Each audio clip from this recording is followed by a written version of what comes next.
Alhamdulillah, setiap muslim selalu mengucapkan kalimat ini dengan penuh keyakinan bahwasanya yang telah menentukan kalimat ini dan telah menyuruh kita, yaitu Sang Pencipta Allah, telah menjanjikan dengan janji yang benar, dan Allah tidak akan pernah pungkiri janjinya. Di dalam Al-Quran kekal ditelawakan oleh orang beriman, Inna Allah la yukhliful mi'ad, Allah tidak akan pernah pungkiri janjinya. Kalimat sederhana ini mudah untuk diucapkan, menjadi penyebab utama segala kebutuhan kita dipenuhi di roda kehidupan di muka bumi ini. Termasuk keluarnya seseorang dari permasalahan yang sedang dihadapi, sembuhnya penyakitnya, lunasnya utangnya, hilangnya rasa sedih. Semua berkumpul selain daripada makanan, minuman, pakaian, transportasi, udara, air, segala macam. Itu semuanya terkumpul di kalimat sederhana ini, Alhamdulillah. Oleh karena itu teman-teman, jangan pernah berhenti mengucapkan kalimat ini. Kita sayangkan sekali, 33 pun habis sholat, kadang-kadang kita buru-buru. Padahal kalimat ini penentu utama segala kebutuhan kita dipenuhi. Maka lisan seorang muslim selalu mengatakan Alhamdulillah. Naik di mobil Alhamdulillah, bisa pakai pakaian Alhamdulillah, bisa tidur Alhamdulillah, ada makanan, minuman, pasangan, anak-anak, apa saja, Alhamdulillah, ala kulli hal. Selanjutnya kita panjatkan salam hormat kita, penuh dengan cinta dan rindu kepada utusan Sang Pencipta Allah, sebaik-baik suri tauladan.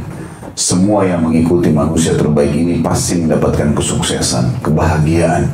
Manusia terbaik ini berhasil menjadi suami terbaik, ayah terbaik, anak terbaik, orang tua terbaik, sahabat terbaik, juga pakar ekonom karena mendapat wahyu dari langit, atau seorang saudagar yang sukses, politikus yang berhasil. Semuanya berkumpul pada orang ini, dan buah tidak akan jauh dari pohonnya. Pasti kita akan seperti dia kalau kita mengikutinya. Mengucapkan satu kali salam hormat kepadanya dibalas langsung oleh Allah 10 kali tambahan rahmat. Rahmat Allah ini luas sekali, pengampunan dosa, semua kesalahan kita bisa dimaafkan dengan rahmat Allah. Bahkan tidak ada yang masuk ke dalam surga kecuali dengan rahmat Allah. Begitu juga dengan peninggian derajat, pemenuhan segala kebutuhan. Maka dengan satu kali mengucapkan salam hormat diberikan 10 rahmat. Kita bisa bayangkan kalau seandainya dibalik saja, dengan 10 kali membaca salam hormat, 1 rahmat sudah cukup.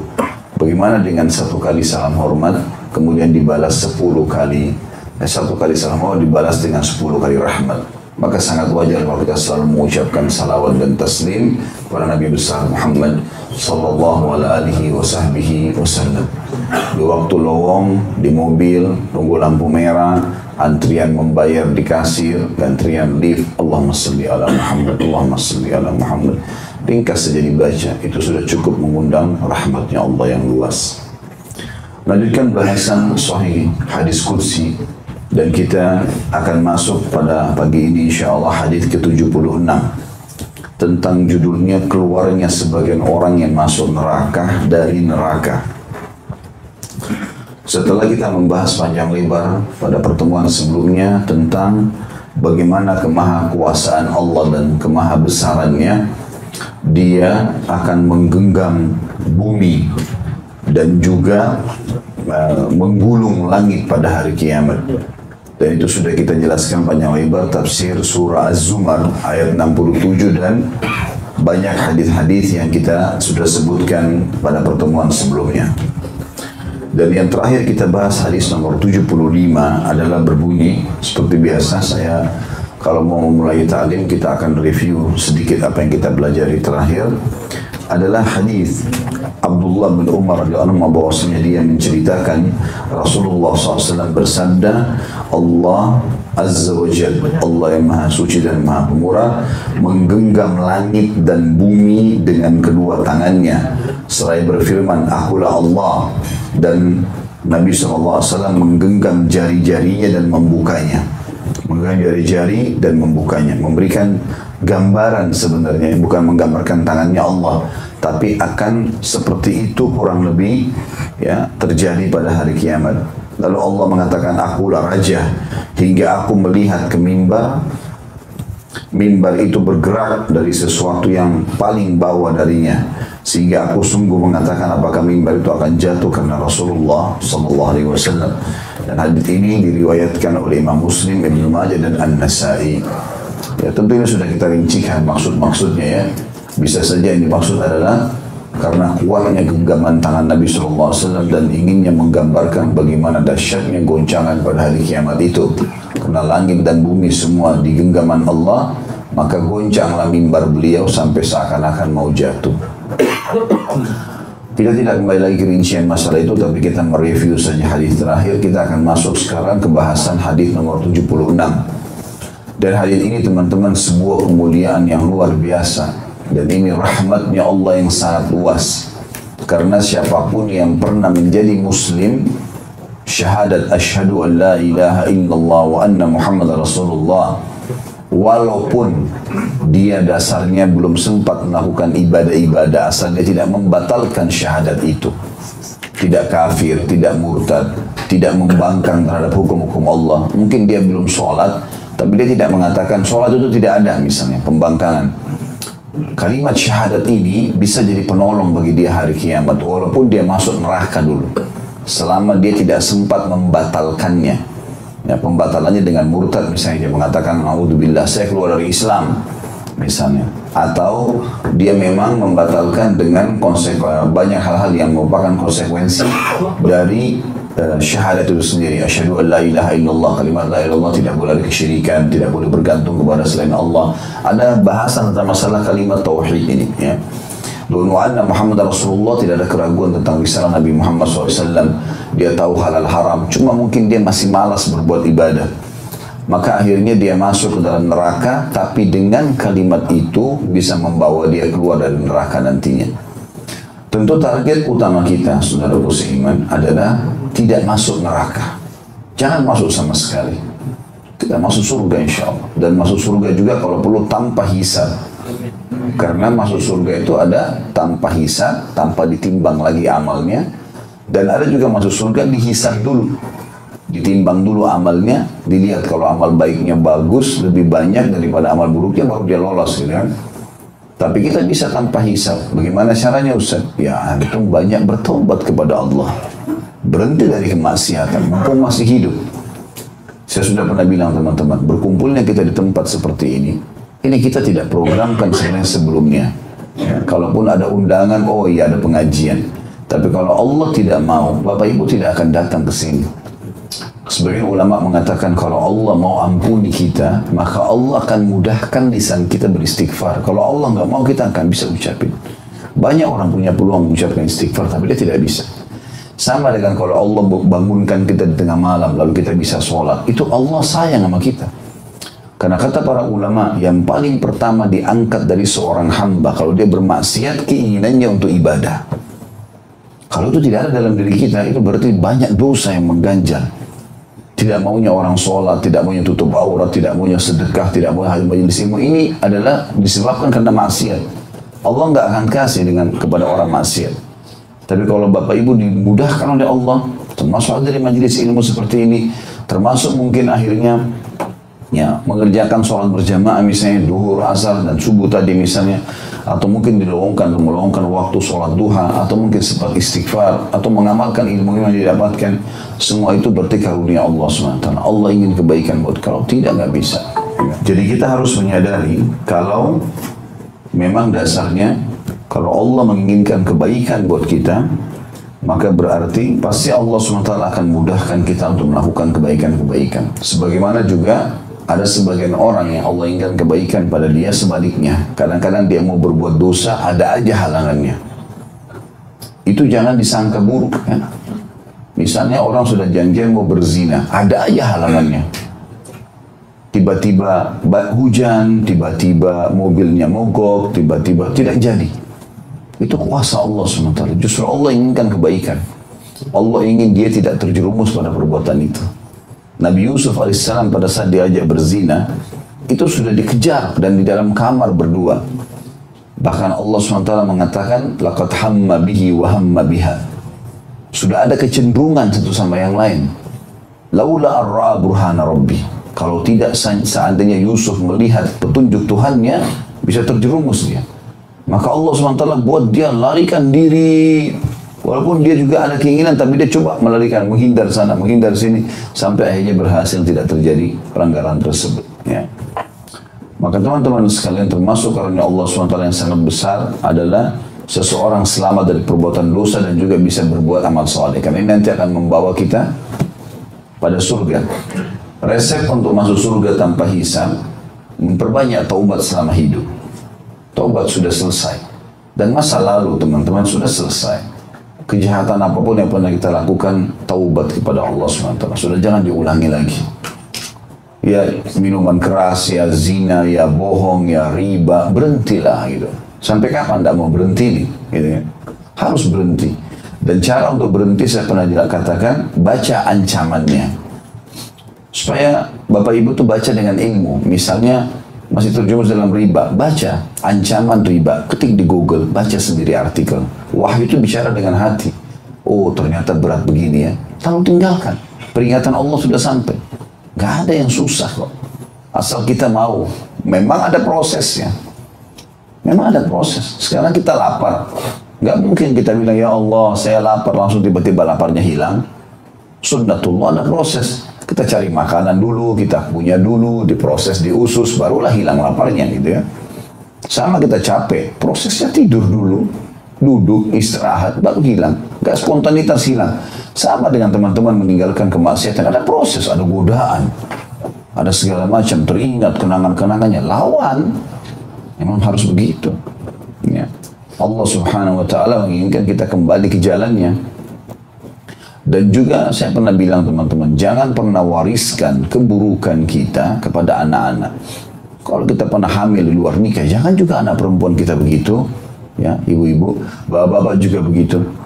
Jangan pernah dulu pergaulan bebas, lalu mengatakan, tidak apa-apa nak pacaran aja sana sini. Toh juga ayah sama ibumu dulu begitu. Nanti juga nikah. Loh kok wariskan keburukan? Belum bisa baca Quran sampai 40 tahun, 35 tahun. Anak-anak harus hafal Quran di umur 6 tahun. Panggilin guru ngaji di rumah. Tutup kesalahan kita dengan, kekurangan kita dengan anak-anak ini. Jangan malah sebaliknya. Anak-anak ini dijerumuskan pada hal yang sama gitu. Karena ini semua teman-teman ancamannya neraka, bukan main-main. Hukuman dari Allah Subhanahu wa Ta'ala dan penyesalan luar biasa gitu. Beruntunglah orang yang faham masalah ini, kemudian dia berhati-hati. Orang lalai, ini pasti, ini fakta, wahyu. Saya tidak tinggalkan rumah saya, ada istri, anak saya di sana, ada pekerjaan yang bisa saya jaga. Bapak Ibu juga begitu, kecuali karena kita ingin mendengarkan wahyu. Kita bukan datang sini untuk dongeng-dongeng nih. Cerita kosong, oh gini Bapak Ibu sekalian, terus bercanda. Enggak. Kita sedang membahas hukum Allah, yang harusnya ini bisa berbicara dengan hati manusia. Dan membawa pada perubahan. Kalau Bapak Ibu hadir di majelis ilmu tidak berubah, nggak ada gunanya. Majelis ilmu tujuannya untuk mengubah kita menjadi lebih baik dari yang sebelumnya. Kalau kita sudah baik, menjadi lebih baik lagi, gitu kan? Kalau kita salah, maka kita bertaubat, meninggalkan hijrah, meninggalkan keburukan. Dan untuk berubah menjadi orang baik, jangan setengah-setengah. Jangan di sini hijrah, yang sana enggak. Sholat udah mulai, tapi masih ini, tapi masih itu. Ya, enggak usah. Kenapa enggak hijrah sekaligus ini? Saya kadang-kadang sering dengar di pengajian begitu. Saya sih sudah begini Ustaz, tapi masih ini. Kenapa harus ada tapinya? Kenapa? Harus tegar. Hijrah sekalian jadi orang baik kan gitu. Kalau mau.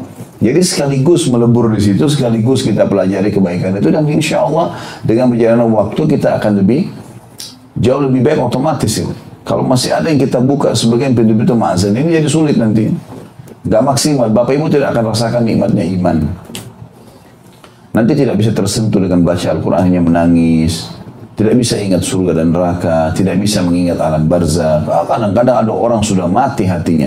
Gempa, orang dipenggal kepalanya depan matanya. Orang ditabrak kereta api hancur. Tidak tersentuh. Karena hatinya sudah keras kayak batu, kata Allah. Hati itu bisa lunak. Kata Nabi SAW, hati itu berkarat dan melunakkan, menghilangkan karatnya. Waktu sahabat mengatakan, apa ya Rasulullah? Kata Nabi SAW, dengan baca Al-Quran, kembali kepada ibadah. Tidak ada yang sulit kok. Baca Quran, sholat, tutup aurat, pergaulan yang baik, cari pendapatan halal. Sudah standar kok itu.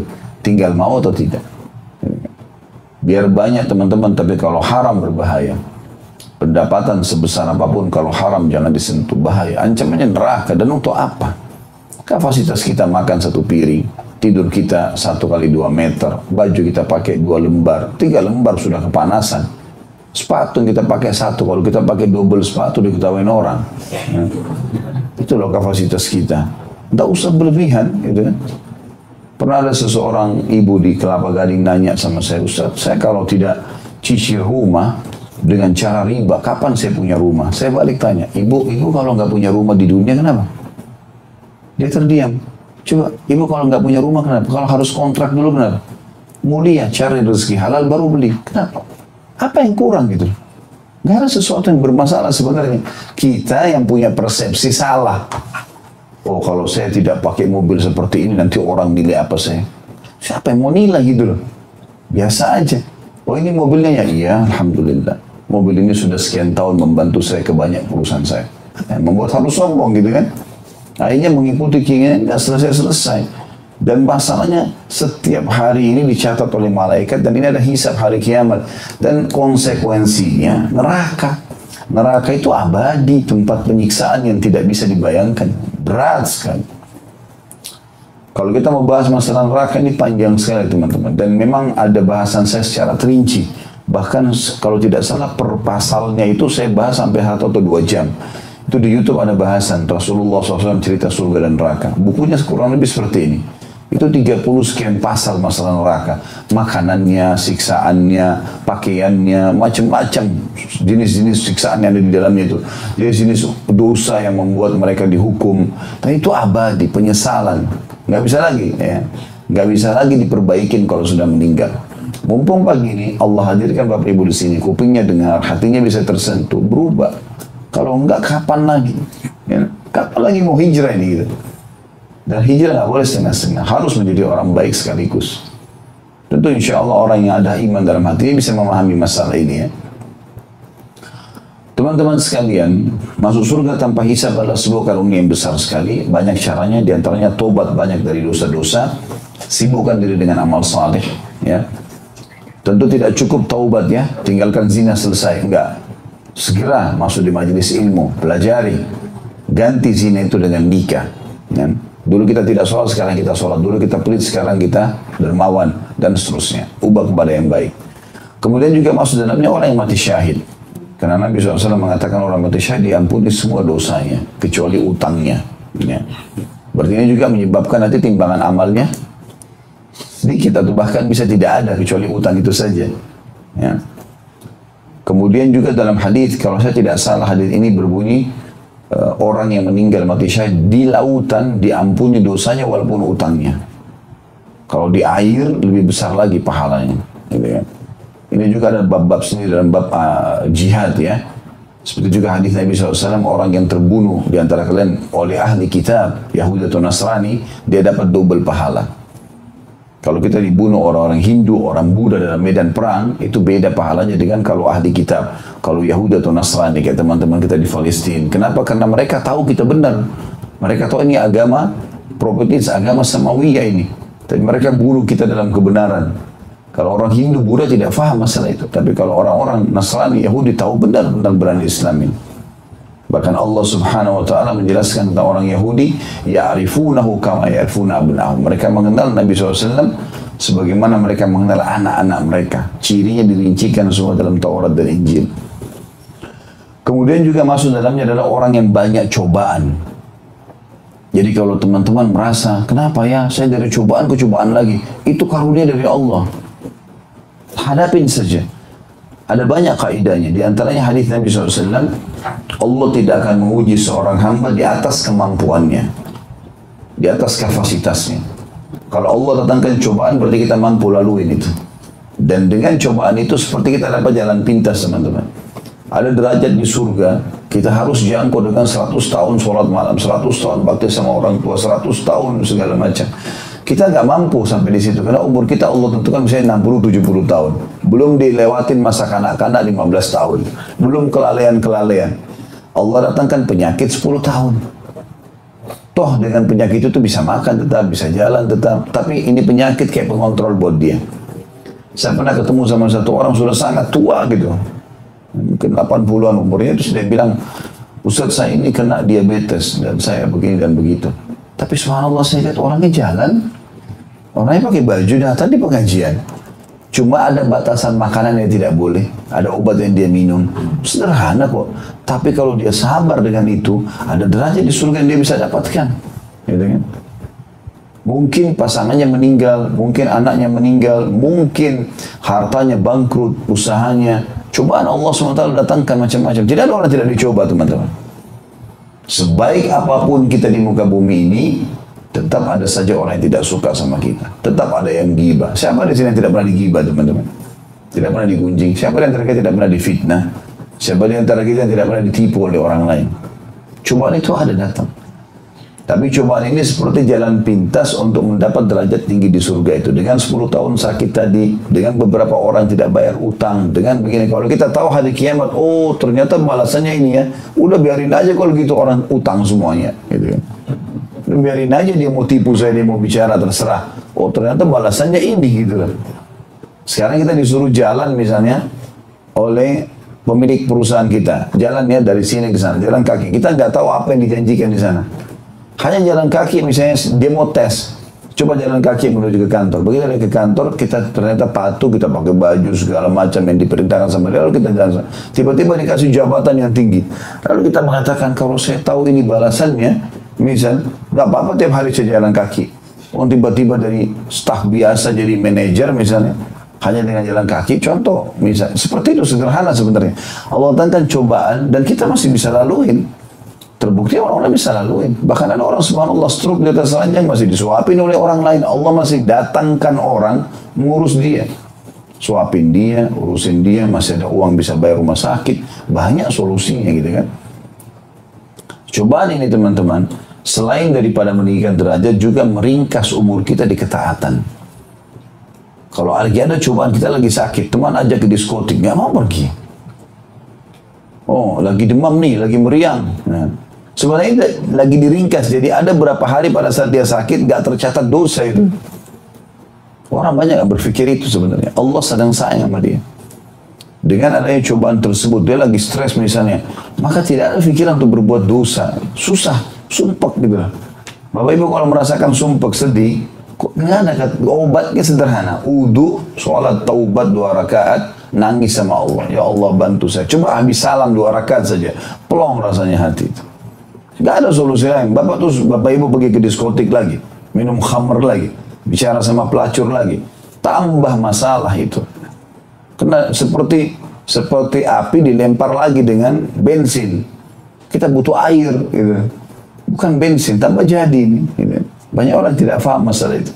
Akhirnya karena dia larinya ke sana-sana, makin stres, bawa mobil, tabrakan, mati dalam keadaan mabuk. Wa na'udzubillah. Su'ul khatimah. Nggak boleh. Harus kembali ke jalan Allah Subhanahu wa taala. Ini kalau mau masuk surga tanpa hisab. Kata Nabi SAW, seorang muslim atau seorang mukmin diuji oleh Allah di dirinya, di keluarganya, di hartanya, sampai dia dan keluarganya bertemu dengan Allah tidak tertinggal satupun dosanya. Gak ada hisabnya lagi udah. Karena cobaan itu jadi pembersihan dosa. Semuanya teman-teman, dalam hadis riwayat Muslim yang lain dikatakan tidak ada sesuatu yang menimpa seorang muslim, capek, letih, gangguan orang, penyakit, bahkan duri menusuk kakinya atau tubuhnya kecuali jadi pembersihan dosanya. Semua itu. Ada orang gibah kita, senyum, alhamdulillah, berarti ada tambahan pahala. Gitu loh. Ya. Ini orang ini gibah saya, gibah juga. Dia dapat dosa, kita dapat dosa. Ya. Tidak boleh orang muslim balas kebodohan dengan kebodohan. Ngapain kita habisin energi kita untuk itu?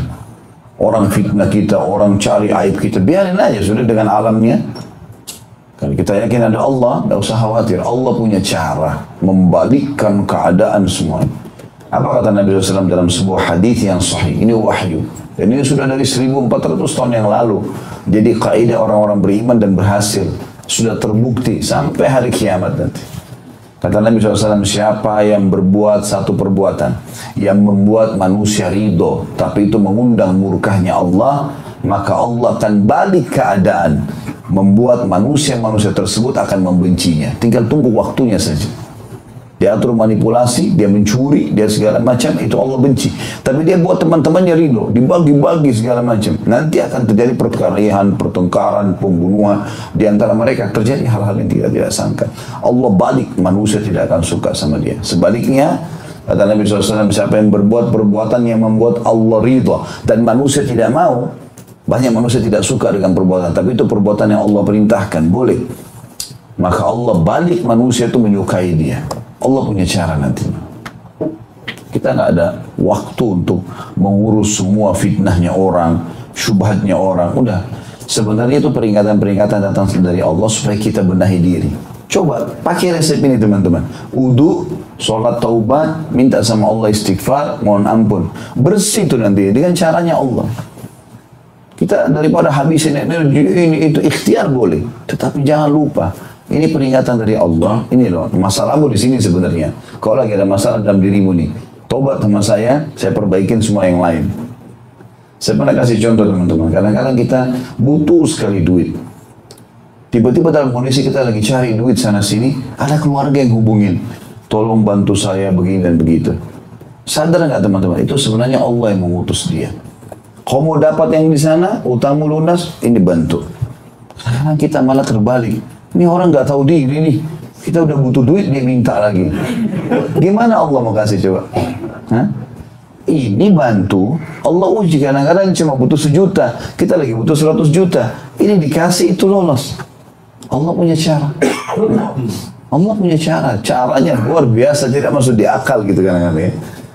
Subhanallah, ini banyak terjadi di lapangan. Banyak sekali contoh-contohnya berhubungan dengan masalah itu. Maka itu resep kalau mau masuk surga tanpa hisab. Tapi kalau Bapak Ibu masih mau mencampur baurkan antara amal saleh dengan dosa, maka berarti siap untuk ditimbang amal. Ya. Dan kalau ditimbang amal, ada risiko. Bisa lolos, bisa tidak. Kalau dosanya 99, ya, pahalanya 98,9, masuk neraka. Tetap masuk neraka dulu. Ya. Itu risiko, gitu kan? Dia kira-kira untuk apa kira-kira? Tidak perlu. Dan subhanallah amal saleh itu teman-teman, jujur, amanah, tanggung jawab, dermawan, ramah, apalah bakti sama orang tua, jenguk orang sakit, apa saja ini yang Allah jadikan sebagai ibadah, Allah suka, pahalanya besar, manusia suka. Dan semua yang dilarang ini, bohong, dusta, ghibah, fitnah, ngambil hak orang lain, semuanya Allah benci. Allah kasih ancaman berat, dibuat manusia juga benci. Tapi Ustaz, saya sudah coba jadi orang baik, ada saja yang tidak suka sama saya. Wajar itu, yang tidak suka sama antum adalah orang yang tidak sejalan dengan kita. Misalnya kita jujur, yang tidak suka kita memang dusta. Kalau orang jujur suka, nggak mungkin. Kita mau lurus, kita tidak berzina. Orang tidak suka sama kita, memang berzina aja semua. Kalau yang lain enggak. Kata Rasulullah SAW sendiri, manusia terbaik dibenci oleh orang. Ada yang benci. Di tengah-tengah, di majelisnya beliau, dalam majelis duduk, itu ada orang munafik hadir. Hadirnya bukan untuk dengar pengajian, tidak. Duduk hanya untuk cari mana kosakatanya Nabi yang salah nih. Supaya diolok sama dia. Itu Allah jelaskan, dibuka dalam surah At-Taubah, dalam surah Al-Munafikun, cirinya mereka begitu, suka sekali. Dia hadir, dia dengar, bukan untuk ambil ilmu, tapi dia untuk mencari kesalahan. Pernah satu kali, baginda Nabi SAW, di antara contohnya ya, beliau lagi pulang dari salah satu peperangan, ini jihad. Ada orang munafik ikut bukan untuk jihad. Padahal kalau tinggal ditusuk musuh, mati masuk surga tanpa hisab. Nih. Bukan itu dikejar sama dia, tidak ada iman dalam hatinya. Dia hadir cuma cari-cari kesalahan Nabi. Nabi SAW ada di kemah beliau, dan ada satu kemah di sebelah kemah Nabi punya orang Ansar. Pemilik kemah ini, yang orang Ansar ini lagi ada di kemah Nabi kebetulan. Nabi SAW mendapat informasi dari sebagian sahabat, untanya beliau hilang. Nggak ada unta Anda ya Rasulullah. Kata Nabi SAW kepada para sahabat, disebarkan di pasukan, coba cari unta saya. Maka sahabat pada nyari unta itu. Rupanya di kemah orang Ansar ini ada orang munafik gitu, yang ikut dari Madinah, pura-pura mau perang gitu kan. Ada di situ, terus dia bilang, ini kayak mengaku Nabi, masa untanya hilang aja nggak tahu di mana. Yang penting syubhat, lempar sesuatu yang buat orang benci pada Nabi SAW. Itu pada Nabi, utusan Allah digituin. Jadi antum jangan heran kalau ada yang bilang begitu di kantor, ada yang bilang di keluarga, itu ada saja orang hasad itu. Yang penting antum tahu antum benar di real, nggak usah peduli, anggap kayak tidak pernah diucapin, seperti tidak pernah kita dengar, seperti nggak pernah terjadi. Dia akan berurusan sama Tuhannya Allah SWT. Jangan balas kebodohan dengan kebodohan. Ya. Itu perlu digarisbawahi teman-teman. Maka orang munafik ini bilang, kalimatnya menyakitkan sebenarnya. Ini kayak mengaku Nabi. Padahal dia ikut di pasukan Nabi jihad. Sementara untanya aja hilang, dia nggak tahu. Subhanallah, Nabi lagi di kemahnya, turun wahyu langsung dari langit menjawab syubhanya si munafik itu. Kata Nabi SAW, ya, telah sampai kepadaku berita wahyu dari langit dari Jibril alaihissalam. Ada seseorang di antara kalian, Nabi di sini akhlaknya tidak sebutin. Tuh si fulan kemah sebelah tuh, gebukin. Nabi SAW bilang, ada seseorang di antara kalian yang berkata, ya, yang berkata, ini kayak mengaku Nabi, tapi untanya aja hilang, dia nggak tahu. Gitu. Maka ketahuilah, wahyu telah turun kepadaku sekarang. Ketahuilah aku adalah manusia biasa. Aku hanya bisa menyampaikan apa yang Allah wahyukan kepadaku. Dan sekarang wahyu sudah turun, memberitahukan di mana untaku. Ada di lembah fulan. Tadinya ketika kalian terikat di sebuah batang pohon, ambillah, di sana kalian temukan. Maka para sahabat cari, temu betul. Orang-orang beriman bilang apa? Subhanallah, wahyu benar. Ternyata untanya Nabi pun wahyu turun dari langit, beritakan, gitu kan. Tapi orang munafik enggak. Dikarang-karang semua sama dia, cari kesalahan Nabi SAW. Akhirnya, pemilik kemah yang tadi, orang Ansor yang ada lagi di kemah Nabi ini, pulang ke kemahnya, lalu dia bilang sama teman-temannya di situ, ya, tadi ada sesuatu yang unik nih. Kami tiba-tiba mendengar Nabi SAW mengatakan, kenapa ya? Ada seseorang di antara kalian yang mengatakan, inikah mengaku Nabi? Kemudian dia tidak tahu untanya di mana. Lalu Nabi SAW bilang, telah turun wahyu kepada aku sekarang, dan ketahui aku adalah manusia biasa, aku tidak akan sampaikan dan tidak tahu yang gaib kecuali yang Allah beritakan. Sekarang sudah ada turun wahyu, kalau untaku di lembah fulan terikat di batang pohon seperti ini tadi kagangannya, carilah dan kami cari dan kami temukan. Maha suci Allah.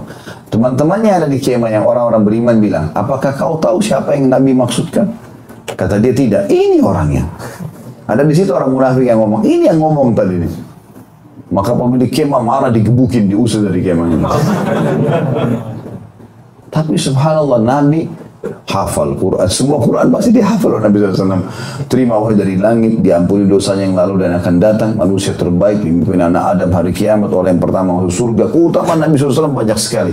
Masih ada orang begini nih. Bahkan di rumah tangganya Nabi aja diganggu. Ya, rumah tangga Nabi dikatakan Aisyah selingkuh sama Safwan, sampai 1 bulan isu itu bergejolak di Mekah, di Madinah. Itu luar biasa. Saya waktu baca kisah ifk itu, bagaimana Aisyah dianggap berzina sama Safwan, saya subhanallah, mudah-mudahan tidak terjadi, tapi kita bayangkan kalau pasangan kita diisukan begitu, tidur sama-sama, bayangkan bagaimana kondisi kejiwaan Nabi SAW pada saat itu. Dan wahyu terputus sebulan, nggak ada wahyu turun. Biasanya kalau kejadian sesuatu, wahyu langsung turun. Nabi SAW ikhtiar ke sini, ikhtiar ke sana. Kumpulin sahabat di masjid. Kenapa ya ada menyakiti aku di keluargaku, kata Nabi SAW. Ada yang menuduh keluargaku, aku tidak pernah tahu kecuali kebaikan darinya. Maksudnya Aisyah, tapi Nabi nggak sebut namanya. Dan juga menuduh sahabatku, maksudnya Safwan, ya aku tidak pernah tahu kecuali kebaikan. Maksudnya orang ini orang beriman dan tidak pernah masuk ke rumahku kecuali denganku. Bagaimana dia bisa selingkuh dengan istriku, gitu ya? Gak mungkin. Tapi Nabi bilang dan mencelah, menuduh sahabatku yang aku tidak pernah tahu kecuali kebaikan, dan juga ya dia tidak masuk ke rumahku kecuali bersamaku. Maka ada kebetulan ada 2 suku Arab Madinah, namanya Aus dan Khazraj. Kepala munafik dari suku Khazraj, namanya Ubaidillah bin Abi Salul, penyebar isu ini. Maka ada 1 orang dari Aus berdiri, suku Aus ini, mengatakan, ya Rasulullah, kami tahu siapa yang Anda maksudkan. Perintahkan saja kami tebas lehernya. Selesai. Ngapain dibiarin gosip begini? Orang ini benar. Ya. Sekarang kalau orang yang kita hormati, digosipin macam-macam. Udah ya Rasulullah, tebas aja lehernya. Selesai. Kita tahu siapa orangnya kok. Yang dimaksudnya sudah tahu, bidillah itu kan. Lalu berdiri orang dari Khazraj, Juga termasuk orang yang berpengaruh, kepala suku di situ bilang, dia berdiri. Akhirnya terjadi keributan ya. Dia tunjuk itu orang Aus. Demi Allah kau bicara begitu karena kau tahu orang itu dari suku kami. Kalau dari sukumu kau nggak akan bicara itu. Ribut nih dua orang. Yang Aus bilang apa? Kau munafik nih, dukung dia. Ribut nih. Akhirnya Nabi SAW mengatakan sudah selesai urusannya. Nggak usah dibahas lagi. Tutup majelis ini, anggap saya tidak pernah bicara sama kalian. Nabi turun dari mimbar, selesai. Tapi sebulan ini bergejolak terus ini. Permasalahan ini, dituduh zina. Sampai akhirnya Nabi SAW datang ke Aisyah, bicara baik-baik lagi. Wahai Aisyah, andai saja betul kau lakukan, bertobatlah. Nah karena Nabi belum dapat wahyu. Gitu kan? Kalau betul nih gosip nih, kau tobat. Caranya itu. Kalaupun terjadi perzinahan, tobat.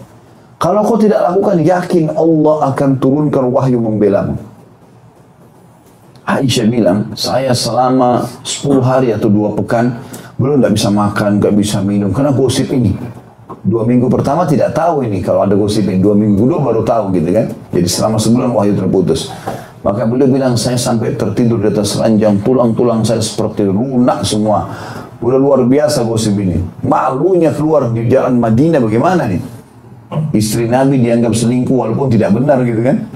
Jadi semua kita kalau tertuduh subhanallah, kita jalan buka jendela pun biar orang tidak kenal. Ini orang tahu nggak ya? Kan jadi ketakutan sendiri. Maka akhirnya dia bilang tiba-tiba saya jadi kuat. Karena ternyata Rasulullah pun sudah mengatakan kalau kau lakukan bertaubatlah. Padahal Nabi niatnya baik. Maka dia bilang, Aisyah mengatakan demi Allah saya tidak akan tobat ya Rasulullah. Karena saya tidak lakukan. Nah, tidak butuh tobat ini, saya nggak buat ini. Untuk menenangkan suaminya. Lalu turunlah wahyu membela Aisyah. Yang semua ustadz, semua kiai, semua da'i yang membahas tentang surah yang turun dalam surah An-Nur, pembebasan Aisyah dari perzinahan tersebut, itu semuanya membaca. Dan sampai hari kiamat kata para ulama, selama ada orang beriman, Aisyah terus dibela dalam majelis-majelis. Kuasa Allah SWT. Allah punya cara, bukan cara kita. Ya, kalau Allah punya cara teman-teman berbeda. Sampai Allah mengatakan terhadap orang yang melakukan tipu daya, innahum yakiduna kaida wa akidu kaida. Mereka mengatur tipu daya, aku pun mengatur tipu daya. Sibukkan diri dengan ibadah, dengan iman. Kalau kita nggak lakukan, orang tanya, enggak, saya nggak buat. Selesai dah. Sibuk makan, tidur, yang halal, jalan sama istri. Udah kok usah sibukin dengan gosipinnya orang. Karena kalau kita urus itu habis umur kita. Gitu kan? Allah Subhanahu wa taala Maha Kuasa, punya membela orang-orang beriman. Innallaha ma'al ladzina taqaw wal ladzina hum muhsinun. Allah itu selalu bersama dengan orang yang bertakwa dan juga orang yang berbuat kebaikan. Allah punya cara. Ini orang kalau mau yang kedua masuk surga tapi masih ada timbangan. Tapi ini merabah teman-teman. Lebih baik nggak usah. Dan subhanallah semua dosa antum itu bisa dimaafkan. Taubat. Di ruangan ini antum bisa niatkan taubat.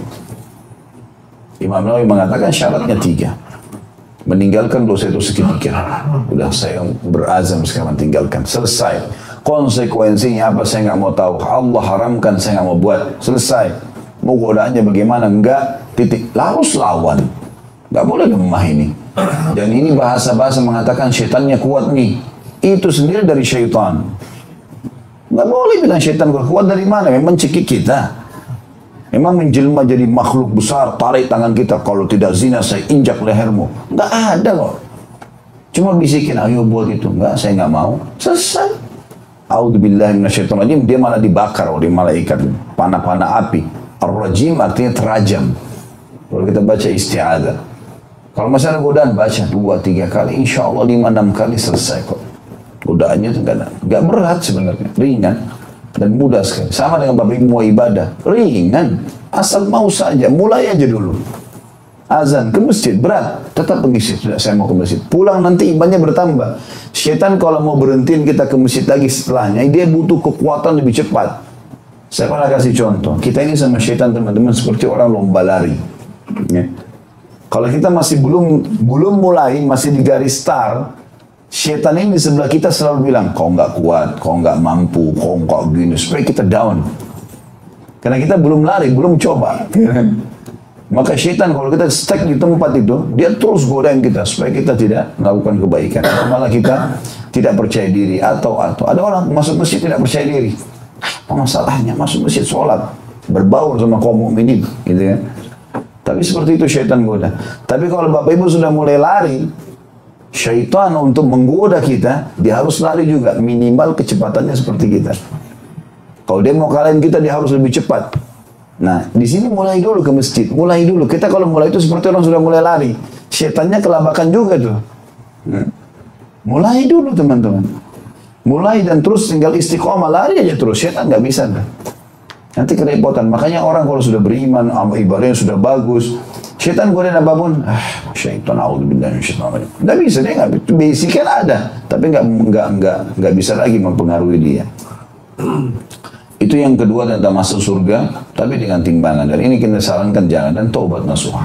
Kata Imam Nawawi, tinggalkan dosa itu seketika. Yang kedua, menyesali. Yang ketiga, janji sama Allah tidak akan mengulanginya. Antara bapak ibu sama Allah.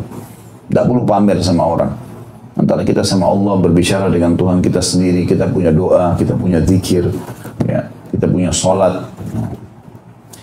Kemudian neraka juga begitu. Neraka ada orang yang masuk neraka tanpa hisab lagi. Ya. Itu orang kafir, munafik, musyrik, sebanyak apapun amal solehnya nggak berguna.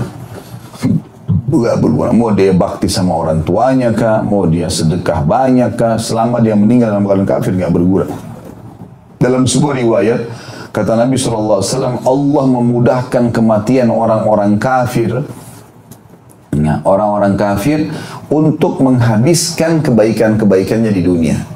Jadi misalnya dia bakti sama orang tua, maka Allah bukain dia rezeki, ada usahanya jalan, Allah habiskan balasannya di dunia. Dan pada saat dia mati pun, kata Nabi SAW, engkau akan melihat orang kafir matinya mudah, banyak yang mudah matinya. Gitu. Tapi engkau akan temukan orang mukmin sebaliknya. Terkadang engkau akan menemukan, kata Nabi SAW, di daerah keningnya keluar keringat. Itu justru untuk menghabiskan dosa-dosanya. Supaya dia meninggal dalam kondisi tidak membawa lagi dosa. Jadi ada orang kafir, nggak ada gunanya sama sekali amal baik mereka. Ada seorang dari Quraisy dulu, orangnya itu luar biasa, dermawan sekali. Saya pernah ceritakan kisah itu. Dan orang ini, Bapak Ibu sekalian, pasang api unggun depan rumahnya. Kalau kita sekarang pasang lampu kali ya. Isyarat. Dan dia iklanin di satu Mekah. Siapapun yang butuh makanan, butuh bantuan, mau tengah malam datang ke rumah saya. Isyaratnya depan rumah saya ada lampu, ada api unggun. Termasuk musafir, silakan. Jadi terkenal sekali. Dia kalau jalan pagi, bagi sana, bagi sini, senyum dengan orang, silaturahim dengan kerabatnya, bagus sekali perbuatannya. Kata Aisyah, ya Rasulullah, si fulan ini siapa yang tidak kenal? Bagaimana dengan amal ini? Berguna nggak? Meninggal dalam keadaan kafir. Kata Nabi SAW, tidak bermanfaat bagi dia. Karena dia belum pernah beriman kepada Allah. Sebaik apapun, jadi habis di situ. Ya. Ada juga orang yang masuk neraka tapi melalui hisab dulu. Nah ini usatul mu'minin, orang-orang beriman tapi masih ada dosanya, ditimbang tadi. Nah, tapi dosanya lebih banyak daripada amal solehnya. Ini tidak ada gunanya. Ya. Dan juga selama di dunia teman-teman, kalau maksiat kita lebih banyak daripada pahala kita, maka secara otomatis ibadahnya tidak akan khusyuk.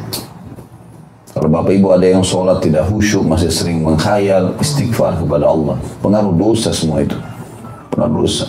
Kalau dosanya insya Allah bersih, aman. Ya. Dengan izin Allah SWT. Saya pernah punya pengalaman teman-teman saya di subhanallah nasihat dari seorang teman, Dr. Muhammad Ruhaili. Beliau sekarang dosen di Madinah. Adiknya Dr. Sulaiman Ruhaili. Sangat dekat sama saya. Saya juga waktu masih mahasiswa dulu di kampus sering diundang ke rumahnya. Dia sudah seperti adik kakak kadang-kadang. Sahabat dekat. Saya kalau ke Madinah sampai sekarang masih sering ketemu gitu. Dia waktu itu tingkat 2 kuliah, saya masih SMA kelas 3. Waktu itu di Madinah. Ada satu pelajaran sulit sekali saya baca. Padahal di Madinah teman-teman ya, kami SMA di sana itu tidak ada perempuan, laki-laki semua. Nggak ada bioskop, nggak ada karaoke, nggak ada. Bapak Ibu yang pernah ke Madinah tahu sendiri, hiburannya orang di Madinah kemana? Masjid Nabawi.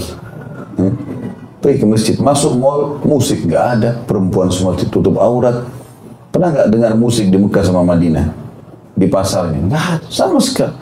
Jadi nggak bisa kita katakan celah dosa ini kecil sekali ya.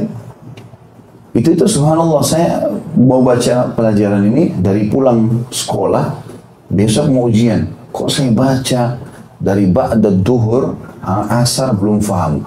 Asar ke maghrib juga kok belum masuk-masuk nih. Ada apa masalah? Subhanallah, saya sempat telepon dia ke rumahnya. Waktu itu masih belum ada handphone kan. Itu di tahun 92 waktu itu. Saya masih kelas 3 SMA. Terus kemudian saya telepon dia datang. Subhanallah, dia datang dan dia tradisinya kalau malam ujian, teman ini, dia duduk sama temannya satu namanya Anwar. Orang ini orang Sudan. Dia cuma duduk, bawa satu buku tulis ringkasan apa yang dipelajari di kelas. Setengah jam mereka duduk. Poin ini, bab ini, isinya ini. Kesimpulannya 1, 2, gitu. Setengah jam pulang. Besok ujian cum laude semua. A plus hasil ujiannya. Cuma setengah jam, orang mahasiswa semua sibuk hafal sana, hafal sini, sampai begadang, nggak tidur, fotokopi sampai numpuk. Teman-teman mahasiswa tahu masalah itu. Kadang-kadang begitu, setengah mati luar biasa gitu. Ini orang-orang kok santai benar, apa ini gitu. Saya bilang sama dia datang, kenapa Khalid? Nah, saya mau belajar. Ini dari duhur, saya nggak paham nih materi ini gitu. Dia bilang dia tanya, dia bilang dari jam berapa? Dari habis duhur, jam 2 gitu, habis makan siang, saya sampai sekarang. Dia bilang, kamu sudah, mama saya ada wudhu, kebetulan di masjid kampus, saya bilang ada. Cuma berdiri sekarang, niatkan sholat taubat kepada Allah. Saya digituin sama dia, waktu itu. Saya bukan mengatakan diri saya tidak ada dosa, Bapak Ibu sekalian, tapi saya ceritakan, lingkungan di Madinah itu luar biasa. Kami pun kalau pulang liburan di Indonesia, liburan silaturahmi keluarga, balik lagi ke sana, gitu. Tapi subhanallah, saya bilang baiklah, saya sholat. Hadap kiblat, saya sholat 2 rakaat, niatkan ini kalau ada dosa, ya Allah. Sholat tobat, duduk, sujud. 2 rakaat biasa saja. Habis sholat, saya kembali lagi. Subhanallah, mungkin 45 menit, setengah jam atau 40 menit, saya belajar sama dia, selesai 1 buku. Dan saya sudah paham, ini Khalid maksudnya ini, poinnya ini. Kalau kamu hafal, hafal dari sini. Kata kuncinya, selesai. Besok juga lulusannya bagus nilainya. Oh, ternyata dosa ini punya kendala besar ini. Banyak hal yang kita tidak tahu ya. Itu dalam kondisi di Madinah nggak ada lawan jenis, nggak ada musik, nggak Masjid Nabawi.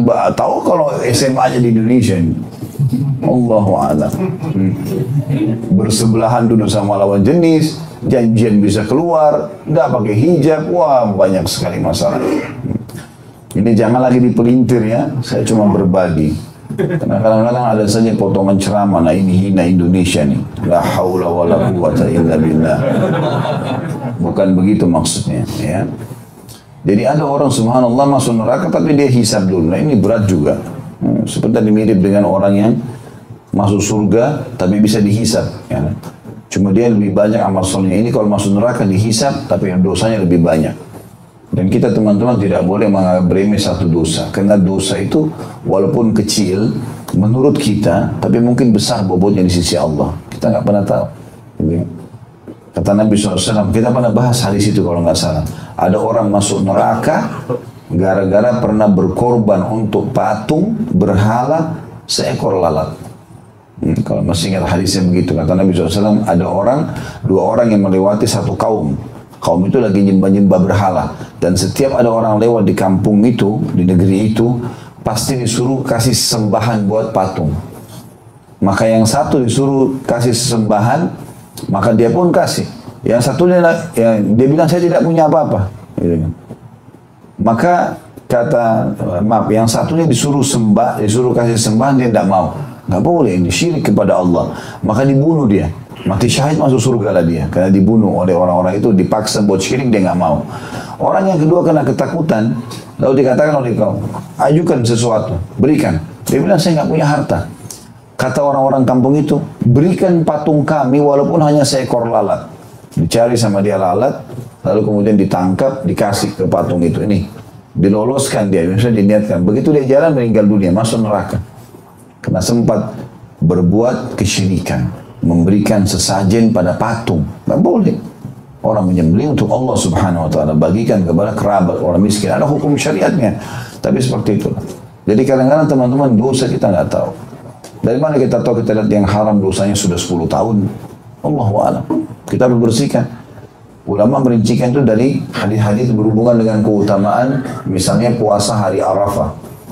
Yang kata Nabi SAW, siapa yang lagi tidak haji ya, puasa hari Arafah bisa membersihkan dosa setahun yang lalu dan setahun akan datang. Ini kok luar biasa nih. Satu hari puasa 365 hari yang lalu, 365 hari ke depan. Kata ulama, ini jangan kita cuma nilai dari satu sisi. Kita anggap, oh berarti dosa saya sudah bersih. Enggak, berarti ada sebuah pesan di situ. Kok bisa dengan puasa sehari diampuni 2 tahun dosa? Berarti kadar dosa ini berat semua ini. Hitungannya juga tahun-tahunan mungkin. Mungkin kita sedang lihat satu yang cuplikan film yang haram, mungkin dosa kita 10 tahun. Maka dengan puasa Arafah baru 1 tahun diampuni gitu loh. Itu yang harus difahami. Maka jangan anggap remeh dosa. Apa kata Nabi SAW? Banyak orang yang binasa karena menganggap remeh dosa-dosa kecil. Sesungguhnya perumpamaan orang yang melakukan dosa kecil itu yang terus mengulang-ulanginya sampai membinasakannya seperti satu kafilah. Ada satu orang lagi jalan perjalanan gitu, terus kemudian mereka istirahat di sebuah tempat. Lalu tukang masaknya sudah mulai mau masak, tapi dia butuh ranting-ranting kayu untuk membuat api. Maka digerakkanlah seluruh orang di kafilah itu untuk mengumpulkan ranting-ranting. Datanglah setiap orang membawa ranting-ranting, lalu ditumpukinlah sehingga menjadi tumpukan kayu yang banyak. Lalu dibakar, kemudian bisalah mereka menyalakan api untuk masak. Kata Nabi SAW, ranting-ranting itu ibaratnya seperti dosa-dosa kecil yang terus dilakukan. Jadi nanti satu nggak kelihatan, tapi karena banyak yang dikerjakan dan bertumpuk setiap hari diulangi, maka akhirnya menjadi seperti ranting yang bisa membakar. Dosa kecil pun membinasakan. Ya. Dosa itu seperti kotoran, teman-teman. Jadi kalau dia ada di badan kita nggak enak sebenarnya. Sudah mulai memunculkan rasa nggak enak, nggak nyaman. Dan amal soleh terbalik. Itu yang kata Nabi SAW, kalau orang berbuat amal soleh, ya, maka Allah akan titikkan dalam hatinya satu cahaya. Kalau dia buat lagi amal soleh, satu cahaya lagi. Dia amal soleh, satu cahaya lagi. Sampai nanti kalau dia sibuk dengan amal soleh, dari sunnah ke wajib, terus-terus dia kerjakan, maka hatinya akan terang benderang. Penuh dengan cahaya amal soleh itu.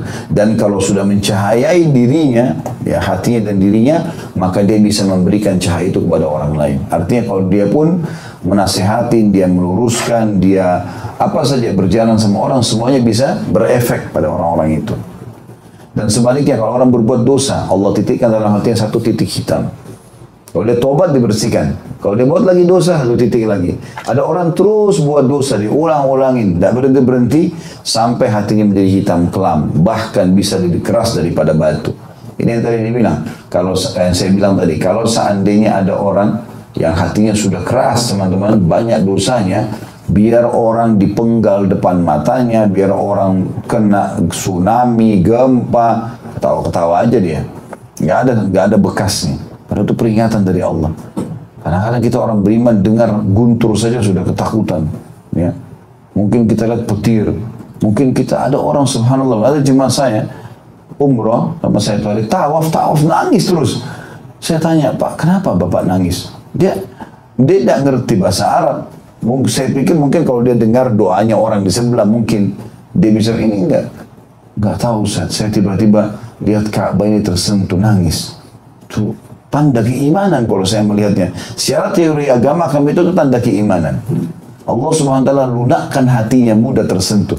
Lihat Ka'bah nangis, baca ayat nangis, ingat akhirat nangis. Ada orang tua yang belum dibakti menyesal, dia berusaha penuhi kekurangannya. Itu tanda keimanan.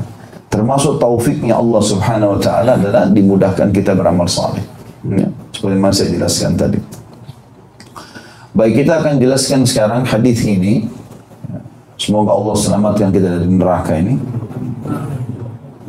Disebutkan keluarnya sebagian orang yang masuk neraka dari neraka. Hadis nomor 76 dengan sanad sahih dari Anas bin Malik radhiyallahu anhu. Bahwa Rasulullah SAW bersabda, yakhruju minan nari arba'un yu'raduna 'ala Allah azza wa jalla fayamuru bihim ila an-nar fayaltafitu ahaduhum fayaqul ay rabbi qad kuntu arju in akhrajtani minha alla tu'idani fiha fayaqulu fala nu'iduka fiha. Artinya adalah akan keluar dari neraka nanti 4 golongan. Ya. Di sini bisa berarti golongan, bisa juga berarti 4 orang. Ya. Sebenarnya kalau dari bahasa Arabnya di sini, yakhruju minan nari arba'a, itu menandakan 4. Ya, 4 orang. Bisa di sini terjemahkan juga 4 golongan. Yang dihadapkan kepada Allah Azza wa Jalla. Jadi Allah suruh keluarkan mereka. Keluarkan nih 4 orang atau 4 golongan ini, hadapkan ke saya. Maka salah seorang dari mereka menoleh seraya berkata, wahai Rabbku, sesungguhnya aku berharap jika engkau mengeluarkanku darinya, maka aku berharap engkau tidak mengembalikanku lagi ke dalamnya. Maka Allah pun berfirman, aku tidak akan mengembalikanmu ke dalamnya. Diriwayatkan oleh Imam Ahmad. Riwayat ini juga didukung oleh riwayat-riwayat yang lain. Kata Nabi SAW akan dikeluarkan beberapa orang dari neraka nanti. Kemudian Allah pun bertanya padanya, entah siapa orang ini, hikmahnya apa Allah lakukan ini. Tapi jelas Allah SWT, Allah tanya 2 orang. Kamu yang pertama ditanya oleh Allah SWT, apa yang kau harapkan? Dia bilang, ya Allah, aku berharap walaupun aku masuk neraka, aku tidak rasakan lagi siksaannya. Maka Allah mengatakan, baiklah. Maka orang itu pun dilemparkan kembali ke api neraka, tapi dia tidak rasa siksa, cuma dalam neraka. Yang kedua ditanya oleh Allah, kamu mau apa? Dia bilang kalimat ini, ya Allah, aku tidak berharap lagi setelah engkau keluarkan aku dari neraka, engkau kembalikan aku. Dan aku ingin masuk ke dalam surga. Maka Allah pun memberinya. Ambil hikmah di sini teman-teman. Kalau minta sama Allah, minta yang baik-baik. Dan minta itu rahmat Allah global. Jangan hardik dan jangan mengatur Allah. Ya Allah, hidupkan saya sampai 65 tahun. Ya, bisa. Ya Allah, panjangkan umur saya. Udah terserah Allah mau kasih berapa. Ya, Allah mau kasih 80, 120, terserah Allah. Gitu ya. Jangan bilang, ya Allah, kalau jangan karuniakan aku anak kecuali laki-laki semua. Nah, kalau Allah mau kasih anak perempuan gimana? Saya pernah cerita tentang guru kami, Dr. Ziyad Abbadi, beliau ahli hadis dari Jordan, pernah datang di Indonesia. Waktu Tabligh Akbar di Makassar, dia pernah bilang itu. Dia bilang salah satunya adalah wasiat-wasiat salaf ya, tentang beriman kepada Allah ini. Dia bilang, saya mau berbagi. Di awal Tabligh Akbar dia bilang, saya mau berbagi. Jangan hardik Allah dan jangan pernah menentukan kepada Allah. Gitu. Karena Allah lebih tahu. Gitu. Dia bilang contohnya saya dulu waktu pertama menikah, saya berdoa sama Allah, saya bilang, ya Allah, jangan engkau karuniakan aku kecuali anak laki-laki, karena saya anggap anak laki-laki ini kebanggaan. Subhanallah, dia bilang 5 kali istri saya hamil keguguran semua. Dan di USG itu anak perempuan semua. Allah kasih seperti dia minta. Dia maunya begitu ya sudah. Gitu kan? Nanti kalau giliran sudah takdirnya anak laki-laki baru lahir. Dia bilang saya datang ke guru saya, gurunya kebetulan Syekh Albani. Dia murid langsung Syekh Albani. Lalu dia katakan, Syekh, kejadian begini, doakan saya supaya Allah kasih saya anak. Dia bilang terus guru saya mengatakan, semoga Allah memberikan kau keturunan yang baik. Udah, mau laki-laki mau perempuan terserah, jangan dicampurin itu. Dia bilang, ya Allah, semoga engkau diberikan oleh Allah keturunan yang baik. Dia bilang, saya juga mulai saya itu berdoa, ya Allah berikan aku keturunan yang saleh dan saleh. Pokoknya laki-laki perempuan terserah. Maka dia bilang, subhanallah anak saya. Dan sekarang anaknya beliau, kalau saya tidak salah, kemarin saya kunjungi rumah beliau di Jordan, waktu kami ke Palestina itu kalau nggak salah 6 atau 7 anaknya. Kalau ingat saya sempat makan waktu itu diundang di rumah beliau di musim dingin itu. Terus kemudian hidup ini anak-anak saya ada laki-laki, ada anak perempuan. Jadi Allah SWT kasih sesuai dengan yang Allah inginkan. Itu jauh lebih baik. Ya Allah, kalau kau jangan kasih saya rumah kecuali di Brawijaya. Jangan. Karena mau dekat sama Pak Widi. Enggak, ya Allah berikan saya rumah yang nyaman. Biarkan Allah yang pilih. Mungkin antum dikasih di Menteng. Mungkin antum dikasih di mana. Ya, seperti itulah. Ada sebuah riwayat menjelaskan tentang Nabi Yusuf alaihissalam. Tapi ini bukan aib buat beliau, tapi ini pelajaran buat kita gitu. Nabi Yusuf alaihissalam pada saat diajak oleh tadi permaisuri itu zina, dia nggak mau, gitu kan? Maka pada saat dia lari ke pintu, dibuka, suaminya si perempuan ini ada. Maka liciknya si perempuan ini langsung dia bahasakan, Al-Quran membahasakan itu. Apa hukumannya laki-laki yang mau ganggu istrimu? Loh, tadi dia yang ngajak orang zina, dibalik fakta sama dia. Maka raja ini kebetulan bijak, dia panggil penasehatnya, apa saranmu? Kita lihat, ya, kalau Yusuf ini, Yusuf kok kenapa? Dia bilang ini perempuan yang tawarin diri pada saya. Tanya permaisuri, nggak mungkin, ini kamar saya, ini rumah saya, dia yang masuk kok. Gimana? Maka orang bijak ini dengan hikmah Allah bilang, kita lihat bajunya Yusuf. Kalau sobek di depan, berarti Yusuf memang yang mau memerkosa. Karena dia coba menyerang, lalu disobek bajunya oleh permaisuri. Tapi kalau baju Yusuf robek dari belakang, berarti perempuan ini yang masalah nih. Dilihat baju Yusuf robek di belakang, jadi pas mau arah pintu, perempuan ini karena sudah apa ya, udah semangat 45, sudah gemes mungkin sama Yusuf, ditarik bajunya sobek. Karena begitu Allah Al-Quran gambarkan kan, tarik sobek. Maka ditemukan, kata penasehat, memang ini strategi kalian nih, para kaum wanita. Kalau sudah mau sesuatu, harus segera, jangan tersinggung ya. Secara umum kita bicara, bukan secara individual. Maka akhirnya tersebar berita satu Mesir waktu itu, ini permaisuri mau zina sama anaknya sendiri, anak angkatnya. Gimana ini? Kata perempuan-perempuan itu, kami melihatnya dalam keadaan sesat nih. Maka dia untuk menghilangkan syubhat itu, dia undang seluruh wanita Mesir, semuanya di ruangan besar, auditorium kalau kita sekarang besar, di meja melingkar meja itu, gitu ya, taruh di situ apel sama pisau yang tajam, suruh Yusuf lewat habis itu. Ini saya undang kalian ya.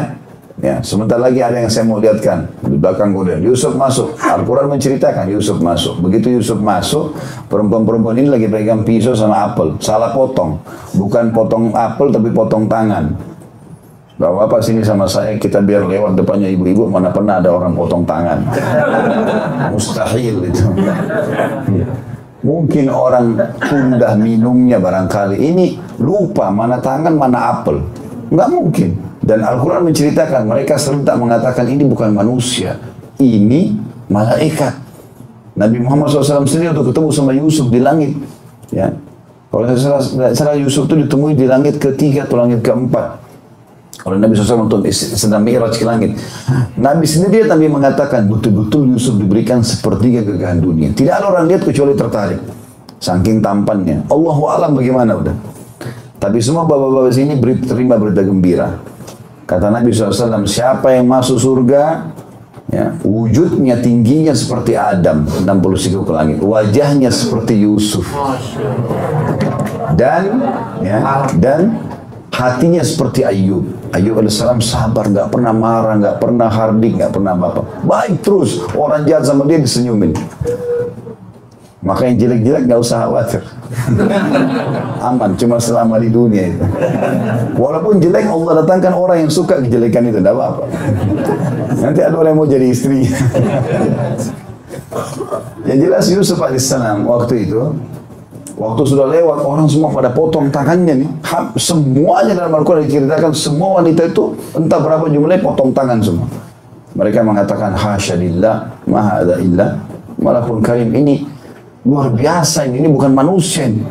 Ma hadza bashar in hadza illa malakun karim. Ini bukan manusia, tapi ini malaikat. Akhirnya si permaisurinya gunakan tuh. Memang itu tujuan dia.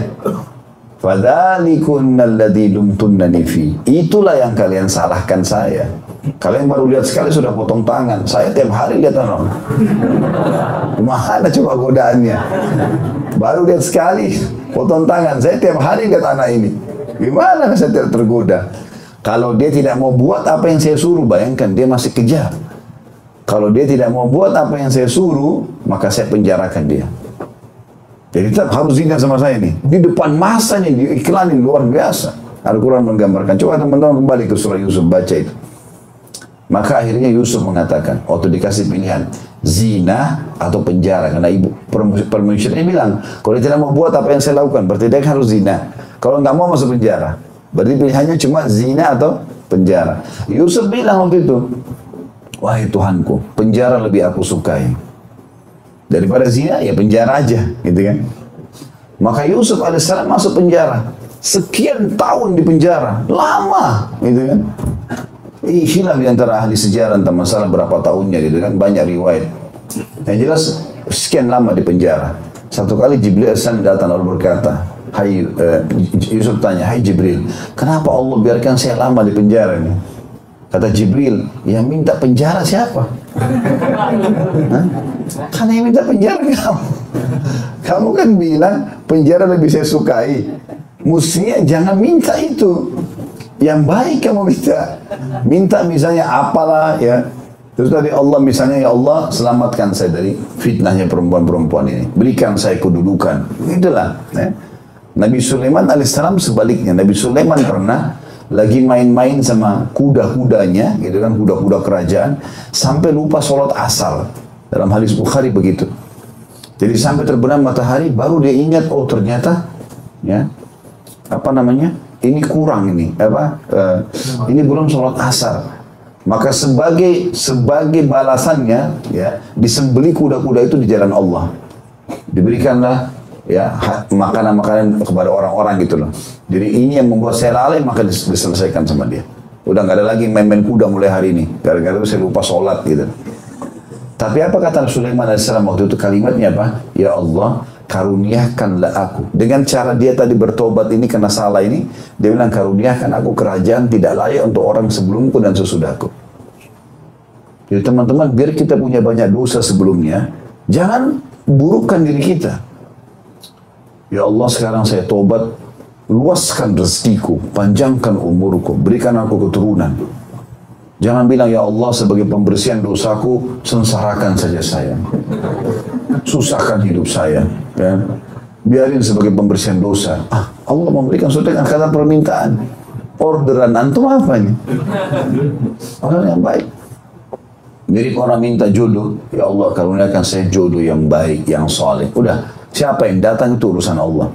Ya Allah harus keturunan Jawa. Orangnya gagah, ya, kaya raya, S3, ya, ditentukan. Gimana caranya? Kalau di lingkungan kita tidak ada itu, tidak datang-datang. Karena Allah nanti akan datangkan sesuai dengan yang permintaan kita. Gitu kan? Minta global, jangan atur Allah. Ya Allah berikan, ya Allah berikan. Alhamdulillah, kami bersyukur, gitu loh. Bisa ditangkap apa pesannya nih? Ya? Baik. Maka ini diantara riwayat yang membantu atau melengkapkan riwayat ini. Jadi riwayat ini tidak berdiri sendiri, tapi ada riwayat lain gitu ya. Dari riwayat tadi yang kedua saya katakan, Allah SWT keluarkan 2 orang dari neraka. Satu ditanya oleh Allah, kau mau kemana? Apa yang kau inginkan? Ya Allah, kalau dia pikir dia ahli neraka, dia tidak akan dikeluarkan. Ya Allah, kalau kau kembalikan saya ke neraka ini, ya, saya tidak dirasakan pedihnya siksaan. Allah kabulkan, dilempar kembali, gak ada sakit, tapi abadi di sana. Yang satu pinter nih, ya. Kau mau apa? Ya Allah, setelah kau keluarkan saya jangan dikembalikan lagi. Allah bilang baiklah, masuk surga. Sesuai dengan permintaannya. Maka minta yang baik-baik sama Allah. Walaupun di depan mata kita buruk teman-teman, itu dengan hikmah Allah Subhanahu Wa Taala. Apapun sifatnya, ada orang datang menipu kita. Hikmah Allah SWT ada di situ. Mungkin ada uang haram yang antum Allah tidak mau kita makan. Allah biarkan dia yang makan. Dengan cara uang itu diambil sama dia. Kadang-kadang kita tidak tahu hikmah Allah SWT. Sangka baik dengan Allah itu penting. Ya. Maka membuat kita tenang. Allah maha melihat, maha mengetahui, maha mengawasi. Sifat-sifat Allah banyak. Itu yang berhubungan dengan masalah bahasan hadis nomor 76. Selanjutnya adalah hadis nomor 77. Kita masuk ke pertanyaan tentang kenikmatan pada hari kiamat. Nikmat Allah teman-teman luas sekali. Di antaranya kesehatan, kekuatan, ya. Apalah pasangan hidup. Teman-teman harus peka melihat itu ya.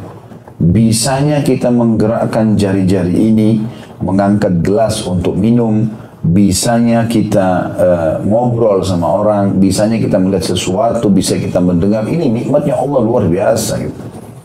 Saya nggak bisa bayangkan teman-teman kalau kuping kita tuli, kita nggak bisa dengar apa yang orang bilang. Atau lisan kita bisu, naudzubillah, nggak bisa kita ucapin apa yang kita inginkan. Atau mata kita buta, nggak bisa kita lihat warna apa yang di depan kita. Orang ini mau baik atau mau jahat sama kita. Ya. Atau banyak sekali. Kaki kita nggak bisa melangkah, tangan kita nggak bisa menjama, nggak bisa berfungsi kemaluan kita, dan segala macam hal. Bahkan kadang-kadang teman-teman yang kita anggap buruk pun sebenarnya itu kebaikan buat kita. Contoh misalnya, kalau kita buang air besar, buang air kecil, kebelet, mungkin bagi kita buruk itu ya. Tapi sebenarnya baik, karena dengan begitu kotoran keluar dari tubuh kita. Kebelet itu Allah yang buat supaya keluarkan. Ini bahaya. Kotoran yang sebusuk itu kalau tinggal di perut merusak semua organ tubuh ini. Allah buat kita kebelet. Mesti kita bersyukur kepada Allah bisa begitu. Ada orang nggak bisa keluar angin, masuk rumah sakit. Ada orang yang sesak nafas, masuk rumah sakit, harus bayar tabung oksigen dan segala macam hal. Nikmat Allah melimpah. Allah nggak memberikan kita nikmat-nikmat ini saudara seiman kecuali untuk digunakan di dalam ketaatan kepadanya. Dan ini akan diminta pertanggungjawaban hari kiamat. Mirip kita dikasih fasilitas kantor dan kantor akan tanya, kamu pakai kemana aja mobil nih? Tadi saya kasih uang ini petty cash-nya ini dipakai apa saja? Ini, itu, segala macam ditanya. Gitu kan. Wajar itu di manusia. Itu juga dengan Allah SWT. Ini semua nikmat Allah akan tanya. Umur kita di mana kita habiskan, harta dari mana kita dapat dan kemana kita keluarkan, segala macam hal. Itu akan kita bahas pada bab ini ya, pertanyaan tentang kenikmatan pada hari kiamat. Tentu kalau kita bisa kita gunakan atas ketaatan Allah, maka bersyukurlah kita dapat kenikmatan itu, kita juga dapat balasan pahalanya. Tapi kalau kita salah gunakan, maka akan ada konsekuensi pertanggungjawaban. Hadis ini sahih, urutan nomor 77 dari bahasan kita dalam buku ini, diriwayatkan oleh Imam Tirmidzi. Dari Abu Hurairah radhiyallahu anhu, dia menuturkan Rasulullah SAW bersabda, Inna awwala ma yus'alu anhu yawmal qiyamah ya'ni al-'abd minan na'im an yuqalu lahu alam nusihha laka jismaka wa nurwiyaka minal ma'il barid. Sesungguhnya awal mula perkara yang ditanyakan pada hari kiamat kepada seorang hamba yang sedang dihisab sama Allah ya, ialah tentang kenikmatan. Allah ingatkan dulu kenikmatan-kenikmatannya. Seperti kita kalau kerja di kantor, atasan kita bilang, kan sudah saya siapin mobil, sudah saya kasih gaji, sudah saya siapin komputer, kenapa kok selalu telat? Tapi kenikmatan dulu disebutkan, kenikmatan. Dan di antara kenikmatan itu akan ditanya kepadanya, bukankah kami sudah menyehatkan badanmu dan memberimu minum air dari air yang segar atau air yang dingin? Hadis ini riwayat Tirmidzi. Ini teman-teman tentu hadis sekali lagi tidak berdiri sendiri sebagaimana beberapa hadis yang lain, tapi ada banyak hadis yang mendukungnya atau bahkan yang merincikan lebih jauh. Di sini adalah salah satu hal yang ditanya tentang masalah kesehatan. Teman-teman subhanallah, walaupun yang diuji oleh Allah SWT penyakit, kalau kita rentet dari awal kita bayi sampai umur kita sekarang, kita akan temukan tetap masa sehat lebih banyak daripada masa sakit. Nah, dalam setahun saja bisa dihitung jari kita sakit. 365 hari Allah Subhanahu wa ta'ala buat kita sehat. Ada orang Masya Allah 2 tahun tidak pernah flu, tidak pernah demam. Setelah tahun ketiga baru kena, itu pun cuma seminggu. Ujiannya Allah SWT lebih ringan. Ada orang akhir hidupnya dicoba dengan penyakit 10 tahun, tapi dia sudah 50 tahun nikmat. Dulu makan macam-macam, minum macam-macam, segala macam. Sekarang Allah coba. Jadi memang kesehatan itu lebih banyak. Dan sakit Allah datangkan, fungsinya bisa jadi pembersihan dosa bagi orang beriman, bisa juga menjadi pelajaran. Karena dengan sakit kita jadi tahu besarnya nikmat kesehatan itu. Ya. Grafik cobaan juga datang itu, ya Allah SWT datangkan biasanya karena memang orang itu tidak bisa menilai nikmat yang sedang ada. Ya. Ada orang begitu, selalu kufur nikmat, semuanya dianggap tidak baik. Istrinya, suaminya, anaknya, rumahnya, mobilnya, semuanya ini dianggap, cuman itu, begini, marah sana, marah sini. Saya kadang-kadang kalau lihat ada orang kerjanya cuma marah-marah, apa manfaatnya, hidupnya apa gitu. Apa yang antum marahin ini gitu. Kadang-kadang istri cuma telat bawa minuman, marah. Kenapa marahin? Mobil telat dicuci oleh supir, marah. Ini sedikit marah. Lampu merah aja orang telat jalan di depan, klakson, wow. Ngapain? Kenapa? Kenapa harus emosional ini? Makanya ubanan semua. Maaf yang sudah ubanan tuh. Ada kadang-kadang anak masih muda sudah ubanan. Emosional. Apa manfaatnya nih? Semuanya marah. Ada orang sampai marah sama dirinya sendiri. Dia salah pakai sepatu, nggak bisa masuk. Goblok. Dia marahin sendiri dirinya. Kenapa? Karena kebiasaan emosional. Islam melarang itu. Tenang aja teman-teman sekalian, tenang. Ya. Ada seorang sahabat namanya Ahnaf bin Qais radhiyallahu anhu. Orang ini kalau datang sebelum dia ngomong sama orang biarin ngomong duluan. Setelah selesai baru dia jawab dengan sangat tenang. Dan dia jawab sesuai dengan yang dibutuhkan. Orangnya santun. Kalau mau jalan orang mau lewat diberikan duluan. Silakan. Tidak pernah punya masalah sama orang. Kadang-kadang kita kalau mau keluar jalan ada yang mau, wow, nah, siapa yang duluan? Klakson, wah pada mata, inilah, oh marah-marah. Kenapa ini? Maka Ahnaf bin Qais bijaksana sekali. Dia kalau mau dia mau jalan, orang jalan, dibiarin sama dia. Udah silakan jalan. Dia biarin aja, selesai. Kan nggak ribut lagi kan? Tunggu sebentar berapa detik. Kadang-kadang ada saya lihat orang, saya kalau keluar pergi pengajian naik motor, balap-balap, oh klakson orang, sudah kenal potnya, ribut, ganggu orang. Sudah gitu, orang kasih jalan nih, karena orang terpaksa, orang semua ada yang mengalah, sementara dia jalan. Subhanallah, kami yang jalan pelan, santai, biasa gitu ya. Ketemu juga sama di lampu merah. Sama aja. Kalau dia tadi lebih cepat mungkin. Sama aja gitu. Kadang-kadang ada polisi di depan dia lagi ditangkap. Yang aja pada lolos. Kenapa harus punya masalah sama orang? Ahnaf bin Qais radhiyallahu anhu begitu. Dia kalau mau ngomong sama orang dibiarin dulu. Ada yang mau disampaikan, orang dengar dulu. Dia dengar selesai. Kalau enggak ya sudah. Kalau orang itu tidak mau ngomong atau orang lagi bertanya, dijawab sama dia. Itu pun salah satu kebijaksanaan dia. Kalau ada orang sedang bicara, dibiarkan sampai selesai dulu. Kadang-kadang teman-teman orang bertanya sama kita, pertanyaan itu sebenarnya panjang dijelaskan sama dia, tapi kalau kita tunggu sampai akhir, pertanyaan yang dia lontarkan sebenarnya tidak sebesar itu. Dia ceritakan panjang lebar, masalah rumah tangganya, oh masalah. Kalau kita cut di situ mungkin jadi panjang bahasan. Tapi ternyata setelah closing terakhirnya, apakah sah kalimat cerai suami saya? Baik, itu yang butuh dijawab saja. Jadi yang tadi ini ribut sudah 3 hari, nggak keluar sama-sama, mertua sudah terlibat. Ini semua historinya saja. Nggak usah itu. Poinnya apa? Ada orang ngomong, dengar dulu. Apa terakhir? Poinnya apa orang ini? Oh poinnya ini. Jawab sesuai dengan itu saja. Ada orang kadang-kadang, oh selesai ngomong panjang lebar, kamu tahu nggak? Oh saya nggak tahu. Tapi kalau kita cut di tengah-tengah bisa jadi panjang kan gitu. Itu waktu dia orangnya begitu, Ahnaf bin Qais radhiyallahu anhu, luar biasa ini. Sampai Nabi SAW lihat, Nabi mengatakan, di dalam dirimu ini ada 2 sifat yang Allah telah berikan kepada kamu. Dia bilang, ya Rasulullah, apakah Allah memang sudah kasih saya fitrah atau saya belajar untuk mendapatkannya? Kata Nabi SAW, Allah bebankan kepada kamu. Itu adalah kebijaksanaan ya, dan ketenangan jiwa dalam mengambil keputusan. Gak buru-buru, gak tergesa-gesa, gak emosional. Semuanya orang salah gitu loh. Dia benar sendiri. Jadi ini bahaya sekali teman-teman kalau tidak dikontrol. Dan ini sifat yang baik. Ya.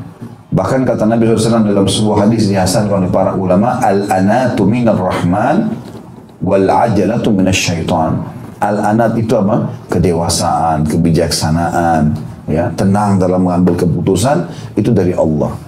Dan terburu-buru dari syaitan. Tapi di sini kita harus bedakan teman-teman ya, ada bedanya terburu-buru dengan cepat. Kita juga dalam Islam tidak boleh lambat, bukan tadi yang kita bahasakan itu berarti harus lelet. Ya. Akhirnya kita biarin lewat dulu di 100 mobil baru kita jalan, bukan begitu. Islam memberitakan kita cepat. Nabi SAW itu dikatakan cirinya kalau berjalan seperti turun dari bukit. Tidak pernah lama-lama Nabi. Nabi SAW jalan cepat, menyelesaikan masalah cepat, selesai. Tapi benar. Ya. Ini beda dengan terburu-buru. Al-ajalah ini, buru-buru ini tidak jelas. Nggak jelas sasarannya. Ya. Belum selesai pekerjaan, belum ini, belum itu, sudah langsung berjalan. Nah ini yang dimaksud dengan itu. Makanya semua teman-teman harus difahami. Baik, Salah satu hal yang ditanyakan nanti hari kiamat adalah menyehatkan badan. Allah menyehatkan badan, maka bagaimana kita menggunakannya? Pada saat saya dalam riwayat yang lain juga dikatakan, gunakanlah 5 perkara sebelum 5 perkara, diantaranya kesehatanmu sebelum kau sakit. Ya. Sebelum kamu sakit. Sakit juga ini bermanfaat sekali bagi orang beriman, karena tadi pembersihan dosa, peninggian derajat, juga mengingat tentang besarnya nikmat. Kalau kita lagi meriang, lagi demam, ada depan kita orang lagi minum minum air es misalnya, maka kita melihat, oh kalau saya sehat rupanya bisa kita begitu ya. Maka kita bisa mensyukuri nikmat itu. Dan di sini juga diantaranya adalah diberikan minum air dingin. Jadi air dingin itu termasuk nikmat Allah yang Allah akan tanya. Saya sudah berikan kau air dingin, digunakan dalam ketaatan gak? Haus menghilang dan seterusnya. Tentu Allah SWT akan banyak tanya nikmat, bukan cuma ini ya. Banyak sekali yang akan ditanya Allah SWT. Jadi umur, masa muda, dalam hadis lain kata Nabi SAW tidak akan beranjak kaki seorang hamba hari kiamat sampai ditanya 4 perkara. Umurnya di mana dihabiskan, waktu-waktulah. Ini per detik ini dipakai di mana? Ya. Orang beriman itu selalu bermanfaat dari detik ini ke detik itu, ditanya nanti hari kiamat sampai kita meninggal dunia ya. Dan itu Allah SWT mulai bebankan hukum setelah balik sampai kita meninggal. Kemudian juga ditanya tentang badannya ya, di mana dia gunakan, hartanya dari mana dia dapatkan, kemana dia keluarkan. Ini garis bawah ini, karena satu-satunya dari 4 pertanyaan ini itu yang ditanya 2 adalah harta. Dari mana sumbernya? Halal enggak? Kemana kau keluarkan?